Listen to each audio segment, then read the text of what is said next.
Assalamu alaikum, bonjour et bienvenue à tous. J'espère sincèrement que vous allez tous bien. La vidéo d'aujourd'hui, encore une fois, c'est une vidéo qui est très importante. C'est une des vidéos les plus importantes d'ailleurs.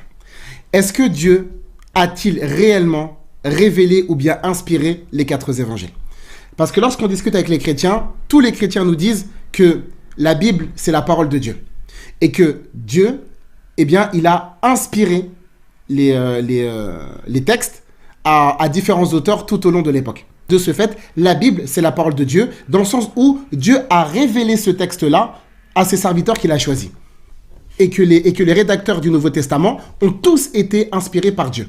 C'est ce qu'on entend très souvent dans les églises, c'est ce qu'on voit dans les différents livres, et c'est ce que tu as appris, toi, en tant que chrétien, depuis que tu es jeune. Tu vas être une nouvelle fois étonné et surpris d'apprendre qu'il n'existe aucun verset dans les évangiles.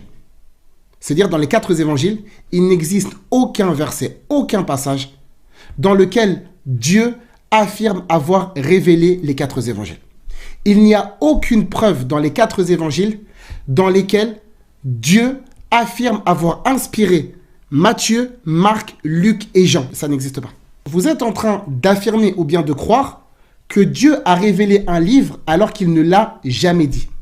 Et c'est ça justement ce qu'on enseigne dans le christianisme, savoir que oui, Dieu a inspiré les auteurs, mais ça n'existe pas dans les évangiles. Jamais Matthieu dit qu'il a été inspiré par Dieu. Jamais Dieu dit qu'il a inspiré Matthieu. Jamais Marc dit qu'il a été inspiré par Dieu et jamais Dieu n'affirme avoir inspiré Marc.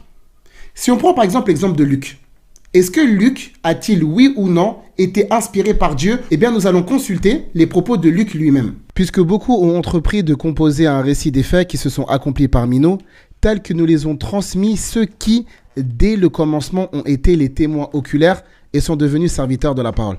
Donc là, en fait, ici, Luc, il est en train de s'exclure tout simplement. Il reconnaît que lui, en fait, il ne fait pas partie des témoins oculaires. Donc Luc, en fait, il est clair, dès l'introduction de son texte, il affirme qu'il n'était ni apôtre, ni témoin oculaire, et encore moins qu'il était inspiré par Dieu. Mais jamais Luc a dit que c'est Dieu qui l'a inspiré. Au contraire, il est tout simplement en train d'écrire une lettre à un ami.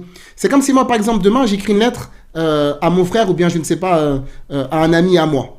Et que ensuite, au fur et à mesure du temps, il y a des personnes qui arrivent à retrouver cette lettre-là. Et puis ensuite, ils vont dans des lieux et des monuments et disent « Oui, regardez, voici la lettre révélée par Dieu à notre frère Saint Ismaël. » Alors que moi, à la base, j'écrivais à un ami. Et j'ai jamais dit que j'ai été inspiré par qui que ce soit. Et en fait, justement, la grande question qui va se poser, c'est qui est-ce qui a donné autorité au texte des évangiles comme étant un livre inspiré? J'ai bien dit les évangiles. Je parle au pluriel. J'ai dit les évangiles, je n'ai pas dit l'évangile. Attention.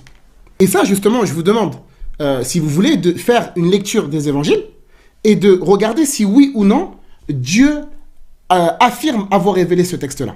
Parce qu'en fait, on ne peut pas faire dire à Dieu ce qu'il ne dit pas. On ne peut pas affirmer qu'un livre est une révélation si Dieu lui-même ne l'a pas faite. Le seul qui est en droit de déclarer si telle ou telle révélation provient bel et bien de lui, c'est Dieu, c'est le Seigneur Tout-Puissant. Et en fait, en réalité, cette preuve n'existe pas. Donc, cette histoire qui consiste à dire que les 4 évangiles ont été inspirés par Dieu, c'est une invention de la communauté chrétienne, une chose qui t'a été rapportée, mais qui n'est pas basée sur une preuve. Et je sais qu'il y a des chrétiens qui vont venir avec 2 Timothée 3,16, c'est une erreur thématique, bien évidemment, à ne pas faire. Il y a d'autres personnes qui vont venir aussi avec un verset écrit par Pierre, et encore une fois, ce n'est pas une preuve que le texte des 4 évangiles ont été inspirés par Allah subhanahu wa ta'ala. J'espère que cette vidéo vous aura été utile, profitable et bénéfique. Et j'espère également qu'elle va vous permettre de réfléchir et de commencer à lire par vous-même et d'arrêter d'écouter et de croire tout ce qu'on vous dit. Celui qui mérite le plus d'être cru et écouté, c'est Allah subhanahu wa ta'ala. C'est le Seigneur glorifié et élevé soit-il. S'il n'a jamais affirmé avoir inspiré les évangiles, qui sommes-nous pour dire le contraire?